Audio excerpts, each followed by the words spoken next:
嗨，大家好，我是老魏。今天跟大家聊聊啊，就是第一次出国或者到海外，就是最容易遇到哪些坑。我相信很多人到了一个陌生的地方，一个陌生的国家，那在这一路上，他一定会遇到一些比如被坑啊、被骗啊，或者说其他的一些不开心的事情。那如果说你从国内出来，然后到海外来生活，或者来创业，或者来旅行，最容易遇到的坑是哪些呢？我在这里给大家总结一下，看我说的对不对，然后大家再补充。第一个呢就是签证啊，签证；第二个呢就是我们找翻译；第三一个就是租车租房啊，就是住和行这一块儿。然后第四一块呢就是。我们在中国是用人民币，在世界上其他的地方呢，人民币是不用的，那就是换汇。那第五一块呢，就是我们特别是做生意的会有一些合同，合同里会带一些坑。然后第六一个呢，就是有着其他的目的，比如来越南，他是相亲的啊，想找个越南老婆，那也会遇到这种相亲的坑。那下面老魏给大家聊一聊这几个坑是怎么样发生的，然后怎么样大家能尽量的避免和规避这些损失。那第一个就是签证啊，签证因为从中国国内出来，那必须要有签证才能进入到这个你所要想去的国家。我们的免签的国家非常非常少，那大多数国家是不免签的，就需要签证。但是签证的时候呢，我由于这个信息差的问题，签证的费用价格就是天壤地别啊，差别很大。这个其实这种坑是没有办法避免的。就是你想到另外一个国家，那你的目的只是说，我只要把这个钱交了，你能够给我正常的办理出签证就可以了，而不是说就是我一定要最低的价格来得到这个签证，现在是挺难的，只不过是费用略高一点。那这个东西其实也谈不上多大的坑。那在疫情的时候，其实在越南的签证有的时候很夸张的，那贵的话比往常都贵了几十倍。那第二点呢，就是翻译。那其实这个翻译是非常重要的。如果找的不好呢，其实有很多时候翻译的水平达不到你的要求，那你可能损失比较大。甚至呢，有些翻译啊，就是据我所知，有一些翻译他是知道你不会当地的语言，他会伙同当地的商家把物价抬高，然后他再从中间拿佣金这个东西是比较常见的。所以是说你来出行。出行之前呢，你一定要学一点点当地的语言，起码数字这个你大概要听得懂这个是非常重要的。然后就是租车租房租车租房这一块呢，其实呃非常容易遇到坑的，特别是想长期在海外居住的，那租房的坑是遇到的概率还是蛮大的。就是最典型的是什么呢？就是说，比如说一个中国人，他这个房租要到期了，还有2个月。然后他又租给另外一个中国人，他说这个可以租1年你这个只要付个押金，然后再付几个月的房租就可以一直住了。房东呢，就是给这个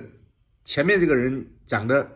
就是你不能够转租，在合约上签的是不能转租，但是他还是租出去了。这种情况呢是真实发生的，这个我听说过的。然后这种事呢，就是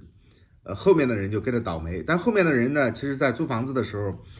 他也就是信任前面这个人这个一种信任才入的坑。在租房子的时候呢，其实是你要求他拿出和房东的原始的合同，不然的话你千万不要接。还有一块就是什么呢？你一定要得到房东的允许，你再转租这个房子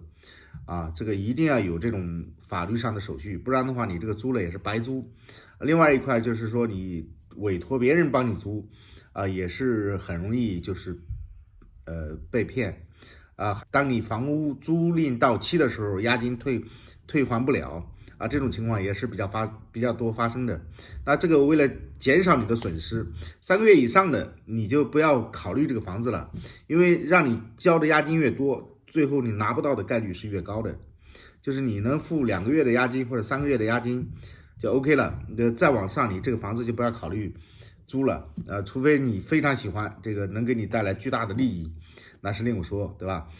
那租车的坑呢，也是花很多的钱租一个很差的车或者是就是租一个病车啊，有问题的车，到最后因为合同的问题，你不得不赔一笔钱啊，这种事情也是时有发生啊。这个你如果说租车的话，你最好连司机一起租了，你不要省那个钱，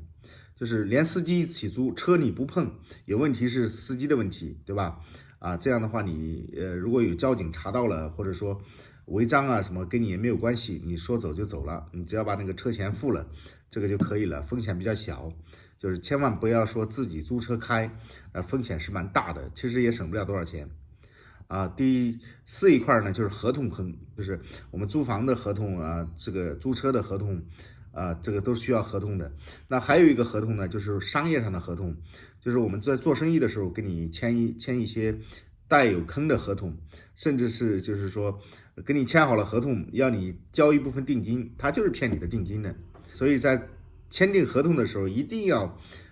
做好你的前期的商业调查啊，这个人的信誉怎么样，这个工厂到底是不是他的？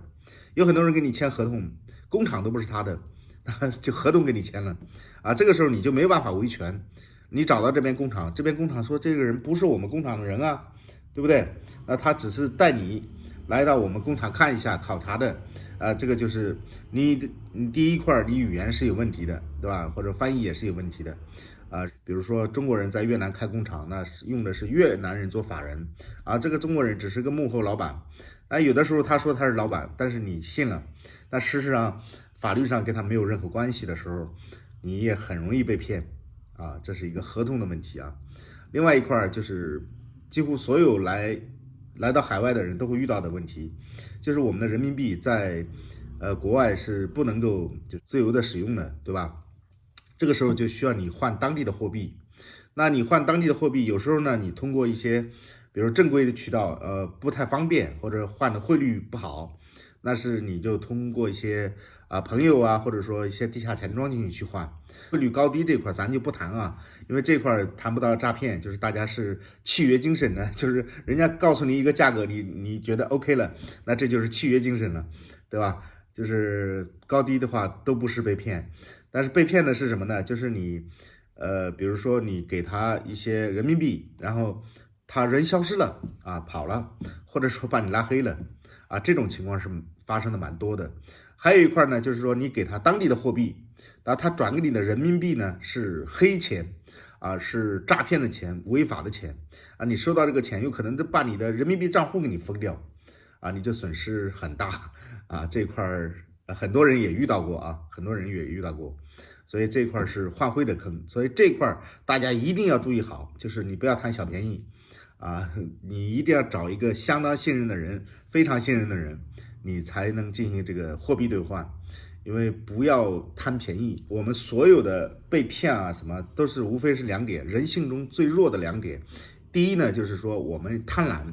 我们觉得有便宜可占，这个是容易被骗。第二个容易被骗呢，就是说我们轻信了别人啊。最后一块呢，就是相亲。相亲这一块，这个虽然是小众，但是很多人也是被骗，我也是看到过很多人被骗啊。这个被骗呢，无非是两种，也是你有了贪心，对吧？觉得这个女孩子很漂亮啊，把她娶回家，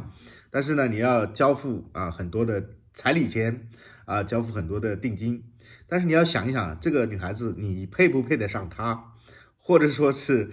你的财力配不配得上她？这个女孩子她的家庭你是不是真的了解了？你跟她有没有共同的生活的时间？就是你们之间到底有没有爱情，还是买卖就是你如果是买卖的话，可能有一句话说得好，没有买卖就没有伤害，有买卖了你这个就伤害你也要承担，对不对？你要找一个你能够相爱的人，或者说能够有点这种爱情在里边不要说一见面觉得人家漂亮，就觉得自己有俩钱就能够给人家白头偕老我们就这么说，青梅竹马的两个人到最后也有可能两个人老死不相往来，对不对？这个爱情这东西就是在这个漫长的岁月中有可能会消磨殆尽。那你一个你刚刚认识的，就是你就想跟人家就是白头偕老，这个你觉得现实吗？是吧？在这个生活中，大家都要彼此的付出所以没有什么便宜可以占的所以这个老魏就给大家分析了这几点，一个是签证，一个是翻译，租车租房合同诈骗，或者换汇上的一些诈骗，还有这个相亲这块儿，你还知道哪些就是在海外被骗的一种方式或者经历可以在评论区大家讨论一下我们一起来讨论，来让更多的人就是能够从中受益，就是能够避免一些损失让我们的同胞在海外更加安全。好，本期的视频就到这里，感谢您的欣赏，祝您生活愉快，拜拜。